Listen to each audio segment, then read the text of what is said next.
అక్కడ వ్యాపారుల నుంచి అప్పు తీసుకోవడం అంటే కోరి ప్రాణాల మీదకి తెచ్చుకోవడమే.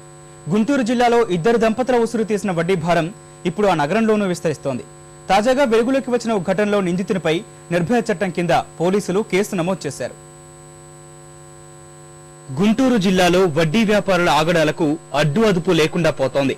వడ్డీల మీద వడ్డీలు వేస్తూ వేధింపులకు గురి చేయడంతో బాధితులు ప్రాణాలు సైతం తీసుకునే పరిస్థితులు నెలకొంటున్నాయి. నగరానికి చెందిన చిరు వ్యాపారి సుబ్రహ్మణ్యం అలియాస్ మణి షేక్ గౌస్ బాషా అనే వడ్డీ వ్యాపారి వద్ద మీటరు వడ్డీపై కొంత రుణం తీసుకున్నారు. బకాయి వడ్డీ కలిపి 3 లక్షలు చెల్లించాలంటూ డిమాండ్ చేశాడు. వేధింపులు ఎక్కువ కావడంతో మణి ఇల్లు వదిలి పారిపోయాడు. అనంతరం అతని భార్య రజనీరాణి వద్దకు గౌస్ ఏజెంట్ గుడివాడ శివప్రసాద్ వెళ్లి కిడ్నీ విక్రయించైనా బకాయి చెల్లించాలని డిమాండ్ చేశారు.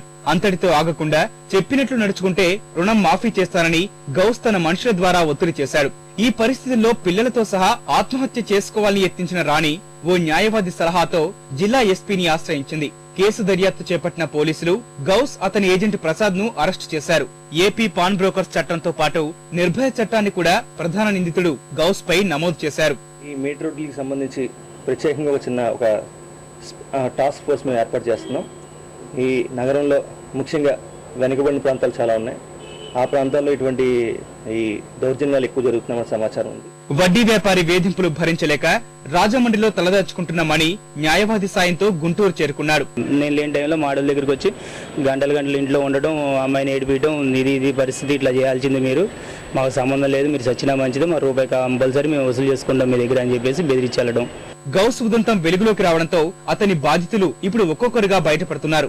మరో 3 అధిక వడ్డీ వ్యాపారులు వేధిస్తున్నారని పోలీసులకు ఫిర్యాదు చేశారు. ఇప్పుడు దాదాపు 35,000కి 2,35,000 దాకా ఇంట్రెస్ట్ కట్టాలి, ఇంకా కట్టాలి, లేదంటే కిడ్నీ అమ్మైనా గొడవ చేస్తే ఇంట్లో వచ్చి హరాస్మెంట్ చేస్తున్నాడు. అతని భయపడి ఇంట్లో దాక్కున్నా కూడా రాత్రిపూట 12 గంటలు ఇంట్లో అంతే కూర్చుంటున్నాడు. ఒంట్లో పాటలు అమ్ముకొని కట్టండి, ప్రసాద్ ఎలాగే కిడ్నీ అమ్ముకొని నాకు తీసుకొచ్చి ఇచ్చాడు, నాకు ఇవ్వాల్సిన డబ్బులు తీసుకొచ్చి మీరు కూడా ఇవ్వండి అంటే, కిడ్నీ అమ్మి నీకు ఇచ్చిన తర్వాత ఇంకా మేమేం చేయాలి, మా పిల్లలతో సహా అంత తిని చచ్చిపోవటం తప్పితే మాకు మార్గం లేదు అని అన్నాను. మీటరు వడ్డీ వ్యాపారాన్ని నిర్మూలించి బాధ్యులపై కఠిన చర్యలు తీసుకోవాలంటూ మహిళా సంఘాలు ఆందోళన చేపట్టాయి.